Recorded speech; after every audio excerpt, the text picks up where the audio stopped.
Next set है government related services का। पहला जो सेट हम लोग देखने वाला है यहाँ पे सर्विसेज प्रोवाइडेड बाय गवर्नमेंट। यहाँ पे गवर्नमेंट सर्विस प्रोवाइडर है और रेसिपेंट कोई और है।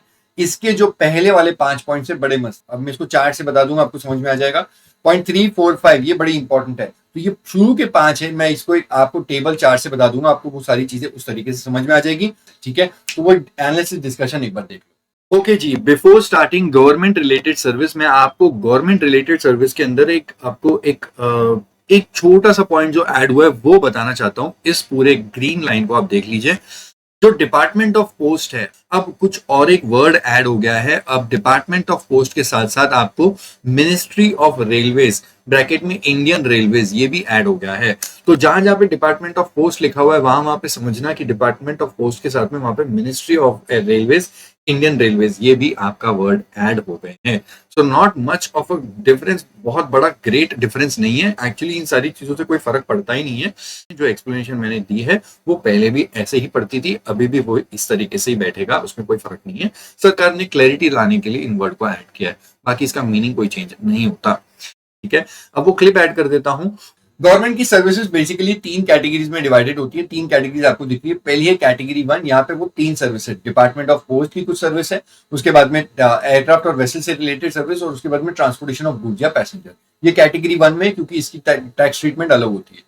उसके बाद में कैटेगरी 2 है रेंटिंग ऑफ इमोबल प्रॉपर्टी की सर्विस। ये गवर्नमेंट सर्विस किसी रजिस्टर्ड पर्सन को देते हैं, उस हिसाब से होती है, इसकी टैक्स ट्रीटमेंट अलग होगी। और उसके बाद कैटेगरी 3 है, that is any other service. Category 1 और 2 छोड़ दो, उसके अलावा एनी अदर सर्विस की क्या टैक्स ट्रीटमेंट होगी। ठीक है, तो इनको एनालाइज करते हैं। मैं पहले आपको कैटेगरी वाइज लेके जाता हूँ। पहले कैटेगरी 1 की बात करते हैं। अगर कैटेगरी 1 वाली सर्विस में आप देखोगे तो ये डिपार्टमेंट ऑफ पोस्ट की एक सर्विस है, उसके बाद में एयरक्राफ्ट और वेसल से रिलेटेड सर्विस है, और लास्ट में ट्रांसपोर्टेशन ऑफ गुड्स। लेकिन ये तीनों सर्विसेज को आपको रेसिपेंट वाइज देखना है। मैंने आपको लेफ्ट पे दिख रहा होगा 1, 2, 3, ये रेसिपेंट्स की बात करते हैं। अगर ये तीनों सर्विसेज जो भी दी, उसका रेसिपेंट अगर गवर्नमेंट ही है, मतलब सप्लायर भी गवर्नमेंट, रेसिपेंट भी गवर्नमेंट, तो यह ट्रांजेक्शन फॉरवर्ड चार्ज लगता है और हमेशा गवर्नमेंट ही टैक्स पे करती है। वो डिपार्टमेंट ऑफ पोस्ट, वो एयरक्राफ्ट और वेसल देने वाले, या फिर ट्रांसपोर्टेशन ऑफ गुड्स या पैसेंजर, जो भी गवर्नमेंट सर्विस दे रही है वो फॉरवर्ड चार्ज में टैक्स पे करेगी, and it is always taxable. कोई भी यहाँ पे आरसी एग्जेम्पशन नहीं मिलता।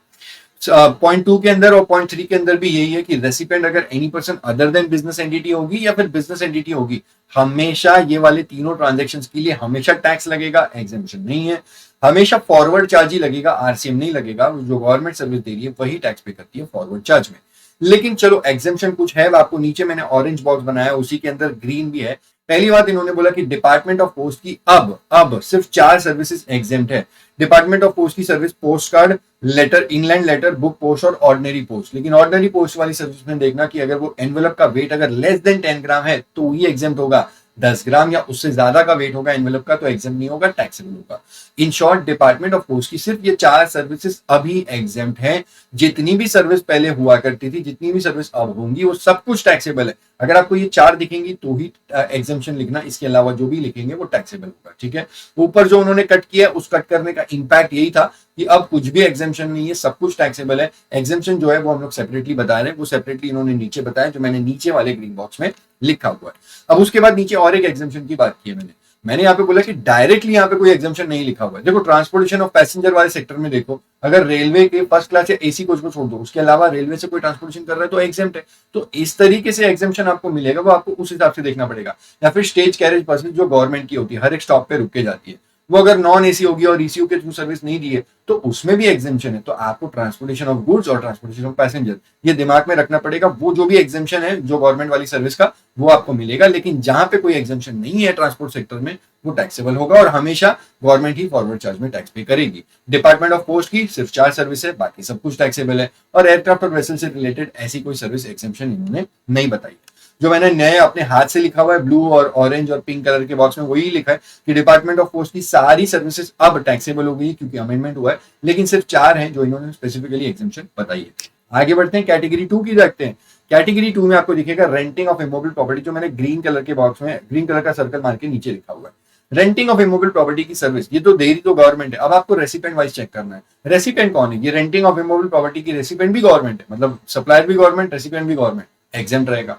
उसके बाद है any person other than business entity. Recipient business entity नहीं है, अदर देन बिजनेस एंटिटी है, तो भी एग्जेम्प्ट होगा, कोई टैक्स नहीं लगेगा। लेकिन अगर रेसिपेंट एक बिजनेस एंटिटी है तो आपको यहाँ पे ब्लू बॉक्स एक छोटा सा दिख रहा होगा, यहाँ पे रेसिपेंट अगर रजिस्टर्ड है तो आरसीएम लगेगा, और अगर वो अनरजिस्टर्ड है तो उस केस में फॉरवर्ड चार्ज लगेगा, एग्जेम्पशन कोई नहीं है, फॉरवर्ड चार्ज लगेगा, गवर्नमेंट टैक्स पे करेगी, टैक्स तो लगेगा। अगर रजिस्टर्ड है तो आरसीएम में पे कर दे, और अगर नहीं है तो गवर्नमेंट फॉरवर्ड चार्ज में टैक्स पे करेगी। एग्जेम्पशन के लिए स्पेसिफिकली दिया है, अगर मैं आपको ऐसे बताऊं कि पूरे वो जो रेंटिंग ऑफ इमोबल प्रॉपर्टी की सर्विस दिया था उसका अगर कंसिडरेशन अप टू ₹5,000 है, 5,000 से ऊपर नहीं जाता तो एग्जेम्प्ट है, तो ना रिवर्स चार्ज फॉरवर्ड चार्ज कुछ भी नहीं लगेगा। लेकिन अगर 5,000 के ऊपर चला गया तो फिर अगर वो रजिस्टर्ड है आरसीएम, और अगर अनरजिस्टर्ड है तो फॉरवर्ड चार्ज। ठीक है, ये पूरा आपको कैटेगरी 2 बता दिया। अब कैटेगरी 3 पे आ जाओ। कैटेगरी 3 के अंदर अगर आप ध्यान से देखोगे तो ये मैंने पिंक कलर से हाईलाइट करके वो पॉइंट नंबर 3 में बात कर रहा हूँ।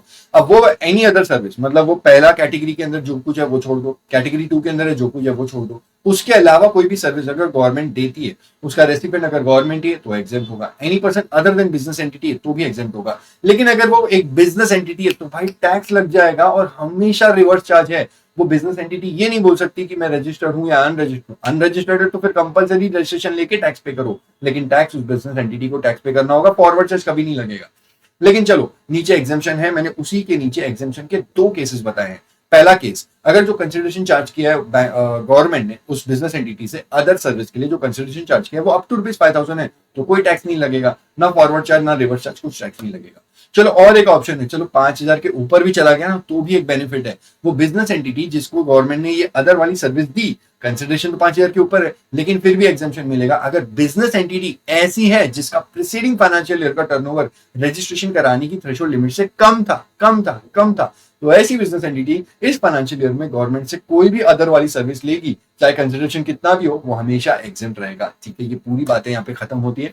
अब आपको 5,000 वाले वैल्यू के ऊपर एक स्टार दिख रहा है, वो स्टार नीचे यहाँ पे बोला गया कि अगर कंटिन्यूस सप्लाई का कोई ट्रांजेक्शन है, कंटिन्यूस सप्लाई ऑफ सर्विसेज या गुड्स है, तो ऐसे केसेस में आपको देखना है कंसिडरेशन जो 5,000 का है पूरे फाइनेंशियल ईयर में। अगर पूरे फाइनेंशियल ईयर की जो सर्विसेज का कंसिडरेशन अप टू 5,000 है तो ठीक है, और पूरे फाइनेंशियल ईयर में जो कंसिडरेशन है वो 5,000 से ज्यादा है तो टैक्स लग जाएगा अकॉर्डिंगली।